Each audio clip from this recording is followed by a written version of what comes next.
Good afternoon. In today's video, we're going to talk about the real cost of carrying a property if it's vacant.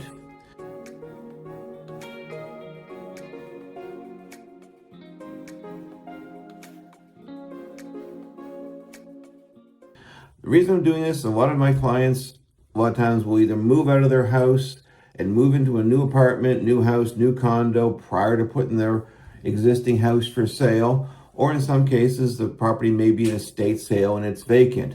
We're going to talk about what the true cost of carrying a vacant property is today while the house is for sale. Obviously, there's certain things you're going to have to pay. You're going to have to pay your property tax each month.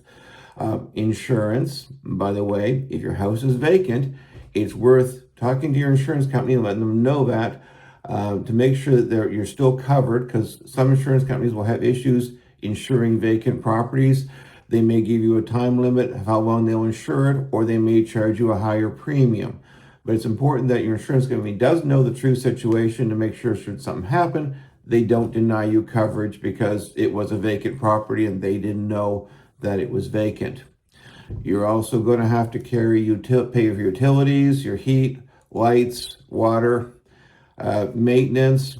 Make sure the lawns are mowed in the summer, the snow is shoveled in the winter, and any other maintenance needs to be done on the house. Plus, there's things like repairs. If something breaks, you're going to be responsible for fixing that. If you have anything leased in the house, you're going to have to continue to pay those leases. And typically, if you have a mortgage on the property, you have to continue to make the mortgage payments. But there's one cost I find a lot of people overlook, and they simply don't calculate that in to the cost of carrying a property vacant, and that's the opportunity cost.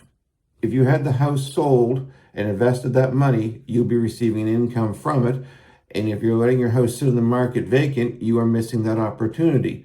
For example, the average house in Halifax now is around $600,000. If you had that invested at, say, a 5% return, you'd be receiving $30,000 a year in income from that, or $2,500 a month.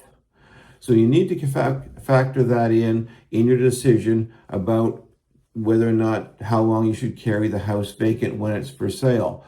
Doesn't mean that it's not a good idea to first move into your new accommodation before listing your house, but it is important to factor that into the equation when you're negotiating your offers. You may have an offer that's a little bit higher in price, but an extra month in the closing.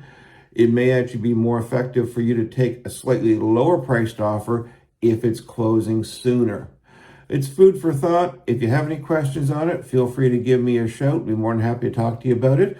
My name is Roy Thomas with Sutton Group Professional Realty in Halifax, Nova Scotia, and Halifax Senior Living. You can reach me at 902-497-3031 or visit my website, www.halifaxseniorliving.ca. Thanks very much for watching. Have a great day.